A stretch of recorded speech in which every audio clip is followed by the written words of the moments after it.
চেন্নাইতে হাসান মাহমুদ ছিলেন বিধ্বংসী। বলের গরমে সুইংয়ে ভড়কে যান রোহিত কোহলিরা। কানপুরে সেই হাসানকেই দুর্বল করে দিচ্ছে প্রচণ্ড তাপমাত্রা। বোলিং গুরুর উপদেশটা মজার, মাথা ন্যাড়া করে ফেললেই চাপটা কমবে, গরম কম লাগবে। টেস্ট ক্রিকেটে দারুণ রিদমে আছেন হাসান মাহমুদ।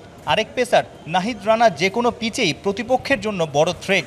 বাংলার গতি তারকাকে নয়া ভ্যারিয়েশন বাতলে দিলেন pace bowling coach Andre Adams.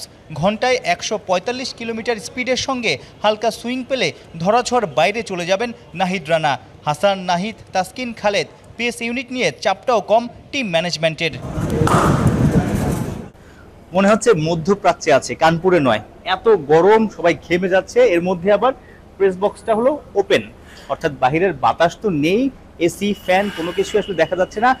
Local সাংবাদিক, ইন্ডিয়ান সাংবাদিক, বাংলাদেশি মিডিয়া সবারই হাঁপিতে উঠে গেছে এবং পাশাপাশি সবাই আসলে চিন্তা করছে এখানে আগামী 6 দিন কিভাবে কাজ করবে। সবাই দুশ্চিন্তা এটা নিয়ে, খেলা নিয়ে না। আর খেলা যদি বলি 22 গজে বাংলাদেশি হেড কোচ চান্ডিকা হাথুরু সিং এর সবচেয়ে বড় দুশ্চিন্তায় তাদের টপ অর্ডার ব্যাটারদের নিয়ে। Bit concern about they are getting a start and getting out. Yes, I'm sure the players are more they're disappointed as well.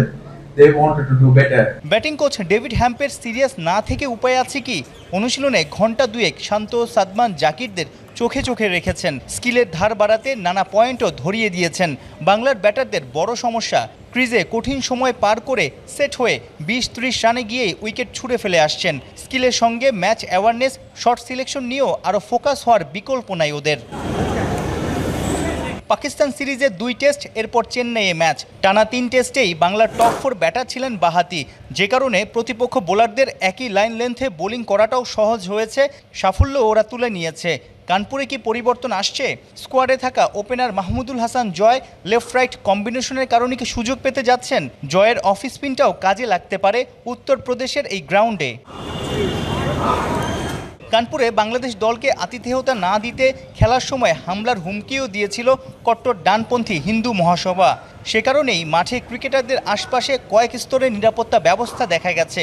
উত্তরপ্রদেশের এই গ্রিন পার্ক স্টেডিয়ামে কখনো কোনো আন্তর্জাতিক ম্যাচ খেলেনি বাংলাদেশ দল। অভিষেকটা কি রাঙাতে পারবে শান্ত বাহিনী? সাইফুল রূপক, ৭১, কানপুর, ভারত।